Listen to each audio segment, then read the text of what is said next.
Hi, good morning. സുഖമല്ലേ? അപ്പം നമ്മൾക്കിന്ന് വളരെ എളുപ്പത്തിൽ ഉണ്ടാക്കാൻ പറ്റുന്ന ഒരു തോരൻ ഉണ്ടാക്കിയാലോ? നമ്മളുടെ സാധാരണ പടത്തിക്കാൻ വെച്ച് ചെയ്യാൻ പറ്റുന്നൊരു വളരെ സിമ്പിൾ പക്ഷെ നല്ല ടേസ്റ്റുള്ളൊരു തോരൻ ഉണ്ടാക്കിയാലോ?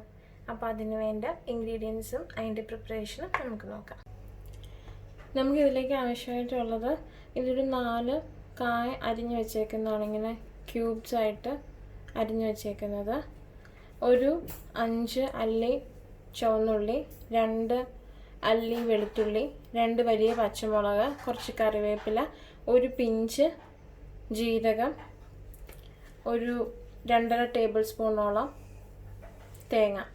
ഇത് നമ്മൾക്ക് ഒരു 1/4 ഗ്ലാസ്സിൽ താഴെ വെള്ളത്തിൽ നമ്മളുടെ കായും ഒരു 1/4 ടീസ്പൂണോളം മഞ്ഞൾപ്പൊടിയും ആവശ്യത്തിന് ഉപ്പും ഇട്ട് നമുക്ക് വേവിക്കാം.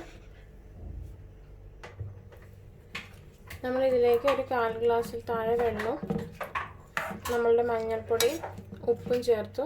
ഇനി നമ്മൾക്കിത് അടച്ച് വെച്ച് കുറച്ച് നേരം വേവിക്കാം. ഇതിൽ നിന്നൊരു 2 അല്ലി ചുവന്നുള്ളി നമ്മൾ താളിക്കാനായിട്ട് മാറ്റി വെച്ചു. ബാക്കി നമ്മളുടെ ഇൻഗ്രീഡിയൻസ് എല്ലാം കൂടി നമുക്ക് ലേശം ഉപ്പും കൂടെ ചേർത്ത് നമുക്ക് മിക്സിയിലൊന്ന് ഒതുക്കിയെടുക്കാം. നമ്മളതെല്ലാം കൂടെ മിക്സിയിൽ ഇതേപോലെ ഒതുക്കിയെടുത്തിട്ടുണ്ട്. ഇനി നമ്മൾക്ക് ഈ ഒരു അരപ്പ് നമ്മളുടെ കായയുടെ അകത്തേക്ക് ഒന്ന് ആവി കയറ്റാൻ വേണ്ടിയിട്ട് വെക്കാം. നമ്മൾ ഈ അരപ്പ് കായയിലേക്ക് ചേർത്ത് കൊടുക്കുകയാണ്.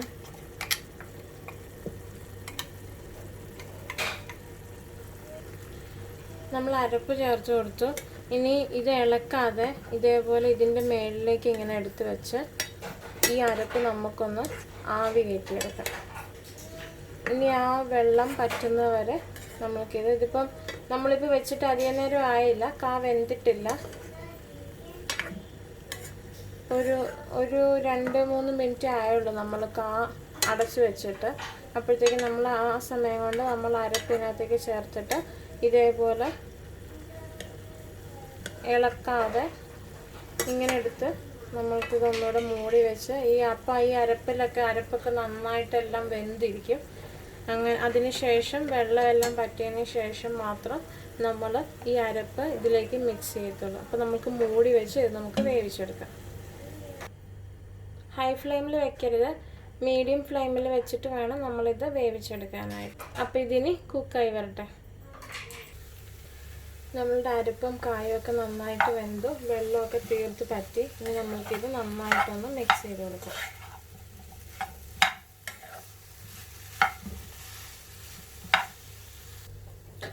നമ്മളുടെ അരപ്പൊക്കെ എല്ലായിടത്തും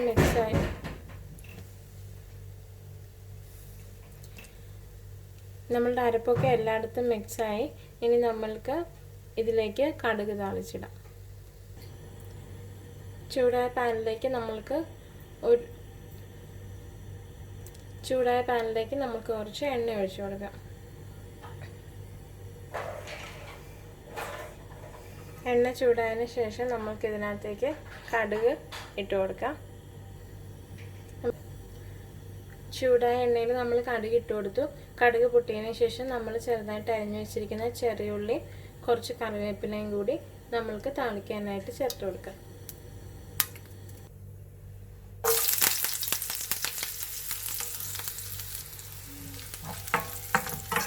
വളരെ എളുപ്പത്തിൽ കുറച്ച് സമയം കൊണ്ട് നമുക്ക് ഉണ്ടാക്കിയെടുക്കാൻ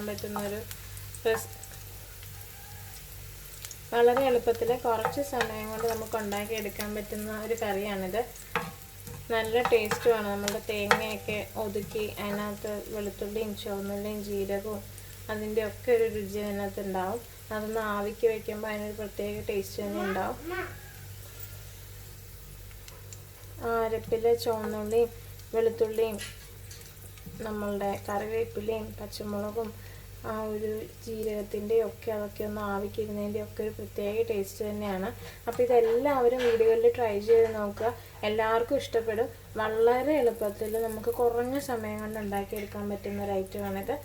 അപ്പോൾ നിങ്ങളെല്ലാവരും ഇത് വീടുകളിൽ ട്രൈ ചെയ്യുക. അപ്പോൾ നമ്മൾക്ക് ഈ താളിച്ച് വെച്ചേക്കുന്നത് നമ്മളുടെ കറിയിലേക്ക് ഇട്ട് കൊടുക്കാം.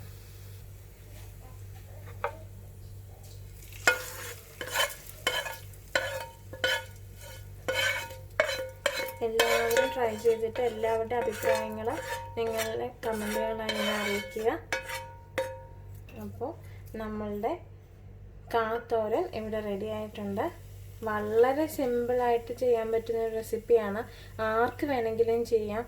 ബിഗിനേഴ്സിനൊക്കെ വളരെ എളുപ്പത്തിൽ ഉണ്ടാക്കാൻ പറ്റുന്ന ഒരു കറിയാണ്. നല്ല ടേസ്റ്റുമാണ്. അപ്പോൾ മറക്കാതെ എല്ലാവരും ട്രൈ ചെയ്ത് നോക്കുക. അപ്പോൾ ഇനി മറ്റൊരു ദിവസം മറ്റൊരു വിഭവമായി. Thank you.